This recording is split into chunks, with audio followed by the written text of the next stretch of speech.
When we create, we start with an idea, right? Some kind of a something that could possibly exist. It's internal, it's formless, it's nameless, and it's not well defined, but it's also totally complete and unified. It's pure.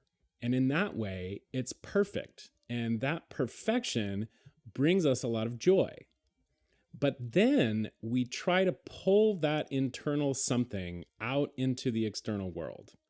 That perfect formless thing comes into contact with objective material, things like air, clay, bodies, paper, words, software, gravity, human behavior. Those materials have their own form, their own resistance. And so when it joins with external material, our idea becomes imperfect and incomplete because no external embodiment of it can match the purity of the way we imagined it internally. A part of what we loved about it is gone. We don't know what part, but we know something's missing. It's damaged now.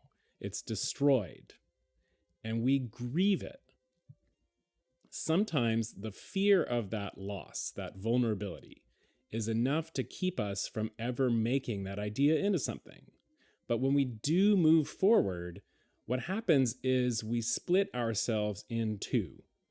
There are two parts of us when we create: our conscious self as self, and the unconscious self as someone else who's put in charge of telling us what to do and how to do it. We conjure up an authority, and it's at the boundaries of our inner world. But it feels external, like it was a parent or a teacher or someone we idolize or a textbook or some ancient master.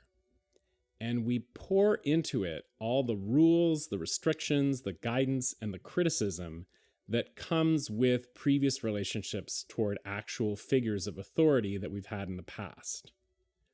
We repeat or we reject or we revise those relationships in the unconscious self that we split off. So when we offload some or all of our decision making to that unconscious authority, we protect our conscious self from the loss and the vulnerability that comes with externalizing our perfect internal ideas. Because someone else is there. Someone else takes on responsibility. We usually call that someone else our creative method or our way of working, or even just our craft. We all have our methods, right? Whether they're conscious or unconscious. To make anything, we need a way of making it. But it's the relationship with our unconsciously constructed authority that structures how we feel before, during, and after the creative process. So do we wait for it to tell us what to do, or can we act independently? Does it embrace or does it reject our feelings and our impulses? When is it there and for how long? When it talks, what does it say to us? What do we say to it? How do we feel toward it? Does it give us what we need? What do we need it for? How independent are we from each other? Do we let it change? Does it let us change? It's those things that are gonna either give us a healthy and productive relationship to our creativity or give us an unhealthy relationship to it that's gonna cause big problems over the long term.